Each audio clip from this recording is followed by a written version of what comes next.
Kesetiaan itu mahal, tapi pengkhianatan ternyata punya strok pembayarannya sendiri. Dan malam ini, strok itu jatuh ke tanganku. Lampu kamar berpijar temaram saat aku merapikan jas kerja Mas Raka yang tersampir di kursi.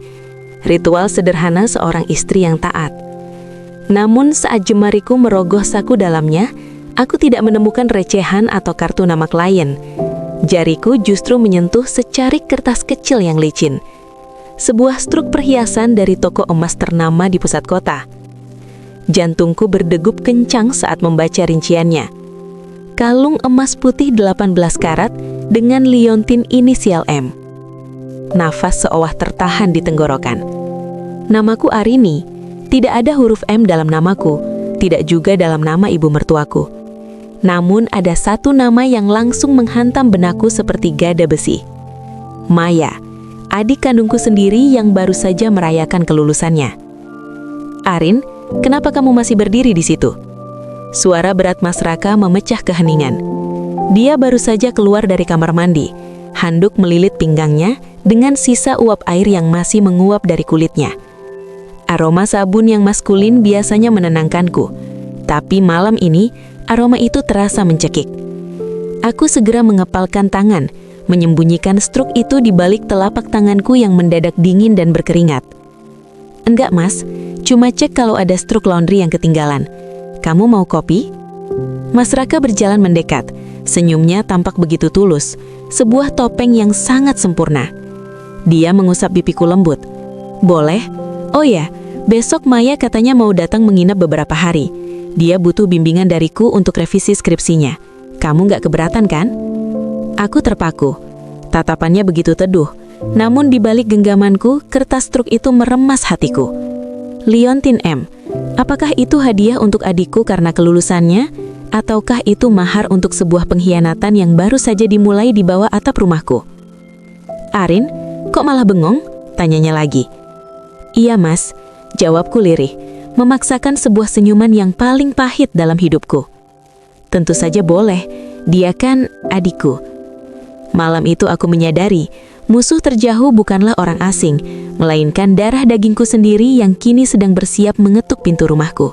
Ada jenis luka yang tidak berdarah, tapi aromanya memenuhi ruangan, mencekikmu pelan-pelan sampai kelupa cara bernafas. Pagi itu suara tawa Maya pecah di ruang makan, mengisi sudut-sudut rumah yang biasanya tenang. Dia datang dengan koper mungil dan gaya manja yang selalu berhasil meluluhkan siapa saja. Saat dia memelukku, indera penciumanku langsung bereaksi. Bau itu, perpaduan antara bunga pioni dan kayu manis. Itu parfum mahal yang hanya pernah kuberitahu pada Mas Raka bahwa aku sangat menyukainya. Tapi aku tak pernah membelinya karena harganya yang selanit. Cantik sekali kalungmu, Mai, ucapku sesantai mungkin sambil menuangkan kopi untuk Mas Raka. Mataku terpaku pada benda yang melingkar di leher jenjang adikku. Sebuah kilo perak, emas putih, dengan liontin huruf M yang mungil. Gelas kopi di tangan Mas Raka berdenting pelan saat bersentuhan dengan meja. Dia tidak mendongak, matanya sibuk pada tablet di hadapannya. Iya kak, ini hadiah dari teman-teman kampus buat kelulusanku. Bagus ya? Jawab Maya. Jemarinya memainkan liontin itu, sebuah gerakan yang tampak gugup di mataku. Aku melirik Mas Raka. Dia masih diam namun rahangnya mengeras. Mas, kamu pernah lihat kalung itu sebelumnya? Mirip dengan struk yang aku... Kalimatku sengaja ku gantung di udara. Mas Raka akhirnya mendongak. Tatapannya dingin namun waspada. Struk apa? Aku nggak paham. Mai, cepat habiskan sarapanmu. Nanti telat ke kampus. Sore harinya saat mereka berdua berada di ruang kerja untuk bimbingan skripsi, aku berdiri di balik pintu yang tertutup rapat. Dari celah kunci, aku tidak mendengar perdebatan tentang teori atau metodologi. Yang kudengar hanyalah bisikan rendah Mas Raka dan tawa manja Maya yang tak pantas dilakukan seorang adik kepada kakak iparnya. Saat aku masuk membawa nampan camilan, mereka menjauh secara refleks. Bau parfum pioni itu kini menempel kuat di kemeja Mas Raka. Di sana, di sudut bibir suamiku, aku melihat noda tipis lip tint berwarna peach, warna yang sama dengan yang dipakai Maya hari ini. Duniaku runtuh tanpa suara. Mereka tidak hanya berbagi ruang, mereka berbagi rahasia di belakang punggungku. Musuh yang paling berbahaya adalah mereka yang merasa sudah menang sebelum peperangan benar-benar dimulai. Aku duduk di tepi ranjang, melipat beberapa potong pakaian ke dalam koper kecil dengan gerakan yang sengaja dibuat terburu-buru. Mas Raka berdiri di ambang pintu, memperhatikanku dengan binar mata yang berusaha ia tutupi. Binar kebebasan. "Kamu yakin harus ke Bandung malam ini, Rin? Kasihan ibu kalau kamu berangkat sendirian," tanyanya. Suaranya terdengar cemas, namun aku tahu itu adalah kecemasan seorang narapidana yang baru saja mendengar pintu selnya tidak dikunci. "Ibu sedang tidak enak badan, Mas. Sebagai anak tertua, aku harus di sana. Kamu jaga rumah ya. Tolong pantau Maya juga soal skripsinya," jawabku tanpa menatap matanya. Aku takut jika aku mendongak, dia akan melihat kobaran api di mataku yang bisa menghanguskan seluruh sandiwaranya. "Tentu sayang, hati-hati di jalan," ucapnya sambil mengecup keningku. Kecupan itu terasa seperti lendir yang menjijikkan di kulitku. Aku berpamitan pada Maya di ruang tamu. Dia sedang duduk berselonjar di sofa, mengenakan daster satin tipis yang kurasa terlalu berani untuk dipakai di depan kakak ipar. "Kak Arin, jangan khawatir, Mas Raka aman bersamaku," katanya sambil tersenyum manis.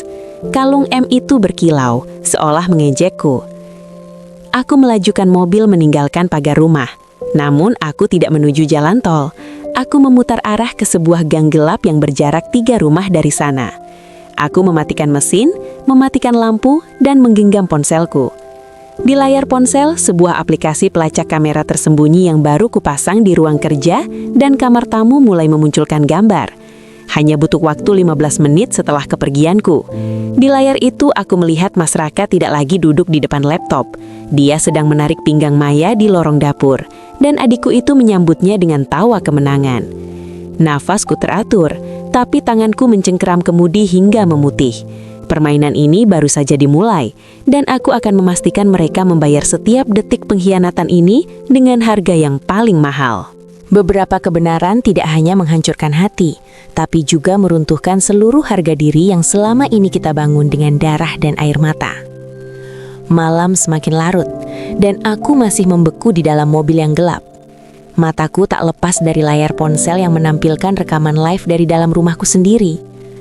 Namun, saat mereka menghilang ke dalam kamar, sebuah notifikasi muncul di iPadku yang terhubung dengan akun cloud milik Mas Raka. Sebuah pesan masuk dari nomor tanpa nama. "Bagaimana? Apakah Arini sudah pergi? Jangan lupa transfer cicilan untuk apartemen barunya. Maya bilang dia bosan kalau harus sembunyi-sembunyi terus." Tanganku bergetar hebat. Apartemen baru. Jadi ini bukan sekadar nafsu sesaat atau godaan di bawah atap rumahku. Mas Raka telah membangun istana lain untuk adikku menggunakan uang tabungan masa depan kami. Uang yang seharusnya kami gunakan untuk program bayi tabung yang selama 3 tahun ini kami impikan. Aku membuka folder tersembunyi di akun tersebut. Isinya membuat jantungku serasa berhenti berdetak. Foto-foto mereka di Bali bulan lalu saat Mas Raka pamit kepadaku untuk dinas luar kota dan Maya pamit untuk kegiatan KKN di desa terpencil. Mereka berpelukan di depan matahari terbenam, tampak seperti pasangan suami istri yang bahagia. Sementara aku di rumah sibuk merajut doa untuk keberhasilan karir suamiku. Tiba-tiba, sebuah pesan baru masuk. Kali ini dari Maya ke ponsel Mas Raka. "Mas, kapan kamu akan menceraikannya? Aku tidak mau anak kita lahir tanpa status ayah yang jelas." Duniaku berputar. Anak? Maya hamil. Rasa mual menghantam dadaku. Pengkhianatan ini bukan lagi sekedar luka. Ini adalah rencana pembunuhan perlahan terhadap hidupku. Mereka tidak hanya mencuri cintaku, mereka mencuri masa depanku. Aku menyandarkan kepala di kemudi, mencoba meredam teriakan yang ingin pecah. Tidak, aku tidak boleh menangis sekarang. Air mata adalah untuk mereka yang kalah, dan aku baru saja mendapatkan peluru paling mematikan untuk menghancurkan mereka berdua di waktu yang tepat. Tidak ada yang lebih menakutkan daripada seorang wanita yang kembali ke rumah dengan senyuman. Padahal di dalam kepalanya ia sedang merencanakan sebuah pemakaman. Pukul 2 pagi. Aku membuka pintu depan dengan sangat perlahan, nyaris tanpa suara. Suasana rumah begitu sunyi, namun bau parfum pioni itu masih tertinggal di udara ruang tamu, jejak dosa yang belum sempat menguap. Aku tidak menuju kamar utama. Aku menuju dapur, menyalakan kompor dan mulai memasak. Bunyi dentang wajan dan aroma tumisan bawang yang tajam sengaja kubuat memenuhi seisi rumah. Tak lama kemudian, langkah kaki terdengar menuruni tangga dengan tergesa-gesa. Mas Raka muncul dengan kaos yang kusut, wajahnya pucat pasi seolah baru saja melihat hantu. "Arin, kamu? Kenapa sudah pulang? Katanya di Bandung." Suaranya serak, penuh kecemasan yang tertahan. Aku berbalik, mengukir senyum paling manis yang pernah kupunya. "Jalanan macet total karena kecelakaan, Mas. Aku putuskan putar balik. Lagi pula, aku tiba-tiba ingin masak makan malam spesial untuk kalian berdua. Maya mana?" Panggil dia turun. Maya muncul dari balik bayangan tangga, mengenakan jubah tidur yang longgar. Tangannya refleks menutupi perutnya. Wajahnya tidak bisa menyembunyikan rasa takut. Kami duduk di meja makan dalam keheningan yang mencekik. Aku menyendokkan nasi ke piring Mas Raka dengan sangat telaten. "Mas, aku baru tahu kalau apartemen di pusat kota harganya sedang naik ya. Tadi di jalan aku dengar iklan properti. Bagus ya kalau punya investasi di sana, apalagi kalau untuk keluarga kecil." Mas Raka tersedak air minumnya. "Maksudmu apa, Rin?" Aku beralih menatap Maya, menatap lurus ke matanya yang mulai berkaca-kaca. "Oh iya, Maya, tadi kakak lihat di apotek ada suplemen asam folat yang bagus untuk ibu hamil. Kamu harus jaga kesehatan, kan skripsimu sedang berat. Jangan sampai bayimu itu kekurangan nutrisi." Keheningan di meja makan itu mendadak terasa seperti bom waktu yang detiknya berbunyi nyaring di telinga kami bertiga. Maya menjatuhkan sendoknya, sementara Mas Raka mematung dengan wajah yang mendadak kehilangan seluruh warnanya. Kak Arin bicara apa?" Suara Maya bergetar. Aku menyesap teh hangatku perlahan, menikmati pemandangan dua orang pengkhianat yang sedang gemetar di hadapanku. "Makanlah, habiskan semuanya, karena setelah ini, mungkin kalian tidak akan pernah punya selera makan lagi di rumah ini." Penghancuran yang paling sempurna bukan dilakukan dengan kepalan tangan, melainkan dengan menghadirkan saksi yang paling mereka cintai untuk melihat kebusukan mereka. Mas Raka dan Maya masih terpaku di kursi mereka, mencoba mencerna maksud ucapanku. Namun, sebelum Mas Raka sempat menyusun kebohongan baru, bel pintu rumah berbunyi nyaring. Di pukul 3 pagi, suara itu terdengar seperti lonceng kematian. "Siapa yang datang jam segini, Rin?" tanya Mas Raka dengan suara bergetar. "Kejutan kecil, Mas. Karena aku tidak jadi ke Bandung, maka aku membawa Bandung ke sini," jawabku tenang sambil melangkah ke pintu depan. Saat pintu terbuka, sosok ibu berdiri di sana dengan wajah cemas namun penuh kasih. Aku sengaja menelponnya tadi saat di jalan, mengatakan bahwa Maya jatuh pingsan dan Mas Raka sedang sangat panik. Ibu dengan segala kekhawatirannya langsung memesan taksi online antar kota. "Mana Maya? Mana suamimu?" Ibu langsung menghambur masuk ke ruang makan. Pemandangan di ruang makan itu sangat ironis. Mas Raka yang tampak berantakan dan Maya yang mengenakan baju tidur satin yang terlalu minim di hadapan kakak iparnya. Ibu terhenti, matanya yang bijak mulai menyisir suasana yang tidak beres. Bau masakan tengah malam, wajah pucat Raka dan tangan Maya yang masih mendekap perutnya. "Ibu, kok di sini?" Suara Maya mencicit. Ia segera menarik jubah tidurnya, berusaha menutup dada dan perutnya, tapi terlambat. Mata ibu terpaku pada leher Maya, pada kalung emas putih inisial M yang berkilau di bawah lampu ruang makan. "Bagus sekali kalungmu, Maya. Seingat ibu, uang saku yang ibu kirim tidak akan cukup untuk membeli berlian sekelas itu." Suara ibu mulai meninggi, nada bicaranya berubah dingin. Aku berdiri di samping ibu, menyentuh bahunya lembut. "Bukan dari ibu, Bu. Itu hadiah dari seseorang yang sangat menghargai pengabdian Maya di rumah ini. Iya kan, Mas Raka?" Mas Raka berdiri, lututnya membentur meja, hingga air di gelas tumpah. "Ibu, ini tidak seperti yang ibu pikirkan. Kami..." "Jelaskan sekarang, Raka. Atau aku yang akan menggeledah setiap sudut kamar ini untuk menemukan alasan kenapa anak bungsuku terlihat seperti seorang simpanan di rumah kakaknya sendiri." Di sudut ruangan, aku melihat Maya mulai terisak. Tapi kali ini tangisannya tidak membuatku iba. Itu adalah musik yang paling merdu di telingaku. Terkadang, orang yang kita anggap sebagai korban adalah pelakon yang paling lihai menyimpan belati di balik air mata. Suasana ruang makan mendadak mencekam.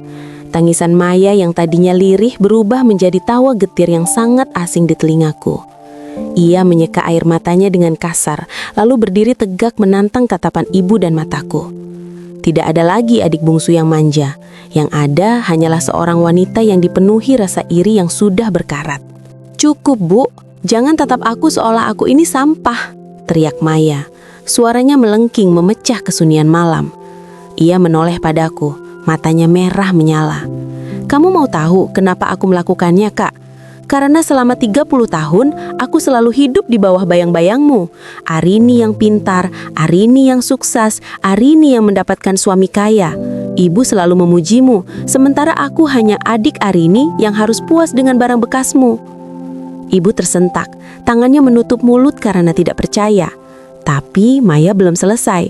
Ia melangkah mendekat, jarinya menunjuk tepat ke wajahku. "Kamu punya segalanya, tapi kamu tidak bisa memberikan Mas Raka satu hal yang paling dia inginkan, seorang anak.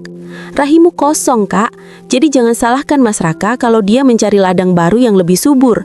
Aku tidak mencuri darimu, aku hanya mengisi kekosongan yang tidak bisa kamu penuhi." Plak.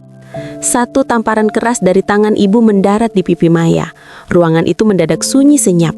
Maya memegangi pipinya, tapi ia justru tersenyum kemenangan saat melihatku limbung.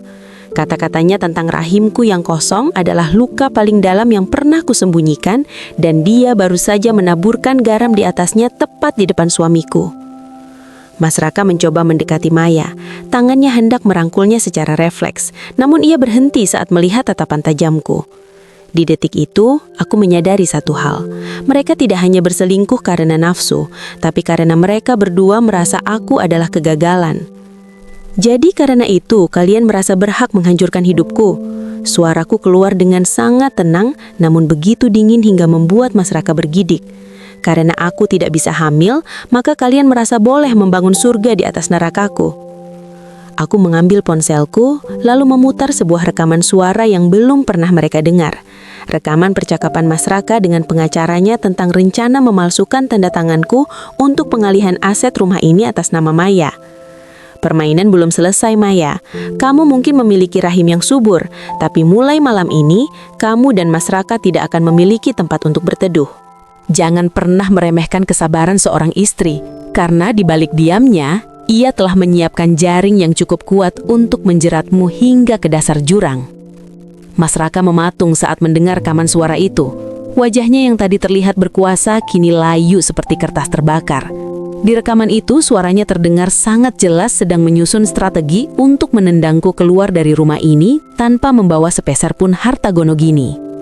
"Arin, itu hanya pembicaraan emosional. Aku tidak benar-benar berniat melakukannya." Mas Raka mencoba membela diri dengan suara yang hampir habis. Aku berjalan ke arah meja kerja di sudut ruangan, mengambil sebuah map biru yang sudah kusiapkan sejak aku menemukan strok kalung itu. Aku melemparkannya ke atas meja makan yang penuh dengan sisa drama tadi. "Buka, Mas," perintahku singkat. Dengan tangan gemetar, Mas Raka membukanya. Di dalamnya bukan surat cerai, melainkan berkas-berkas kepemilikan aset perusahaan. "Ini kenapa namaku tidak ada di sini?" tanyanya dengan mata terbelalak. Aku tersenyum tipis. "Selama 5 tahun ini kamu terlalu sibuk berselingkuh sampai lupa memeriksa kontrak-kontrak kerjasama yang kamu tanda tangani di depan notarisku. Perusahaan itu berdiri di atas modal keluargaku. Di sana tertulis jelas, jika terjadi pelanggaran moral atau pengkhianatan yang merugikan nama baik pemegang saham utama, hak manajerialmu dicabut seketika." Maya bangkit dari kursinya, wajahnya penuh amarah. "Kamu tidak bisa melakukan ini, Kak. Mas Raka yang membangun perusahaan itu. Dia membangunnya dengan uangku, Maya. Dan sekarang, dia akan keluar dari rumah ini hanya dengan pakaian yang melekat di badannya." Suaraku naik 1 oktav, menggelegar memenuhi ruangan. "Dan kamu, adikku sayang, kamu pikir apartemen baru itu sudah lunas? Aku sudah membatalkan transisinya sore tadi menggunakan kuasa penuh sebagai pemilik dana. Besok pagi, pihak bank akan menagih uang muka yang sudah dilarikan suamiku dari kas kantor." Ibu hanya bisa terduduk lemas menangisi kehancuran moral anak bungsunya. Sementara itu, Mas Raka jatuh terduduk di lantai. Dia baru sadar bahwa dalam semalam, dia kehilangan segalanya. Istri, harta, dan harga diri. Sekarang, kataku sambil menunjuk ke arah pintu depan yang masih terbuka. Bawa calon ibu dari anakmu itu keluar dari rumahku. Aku sudah memanggil keamanan komplek untuk memastikan kalian tidak membawa satu barang pun yang bukan milik kalian. Pesta yang paling meriah bukanlah tentang musik atau kembang api, melainkan tentang saat topeng-topeng jatuh dan kebenaran menari di bawah sorotan lampu. Hari ini seharusnya menjadi perayaan ulang tahun pernikahan kami yang ke-8. Mas Raka dan Maya mengira aku sudah sedikit melunak karena aku mengizinkan mereka tinggal di pavilion belakang untuk sementara waktu, sementara mereka mencari tempat tinggal. Mereka pikir aku masih butuh waktu untuk benar-benar melepaskan. Mereka salah. Aku hanya butuh mereka tetap berada dalam jangkauan radar sebelum bom waktu ini diledakkan. Aku mengundang seluruh relasi bisnis, keluarga besar, dan teman-teman sosialita kami ke sebuah aula hotel mewah.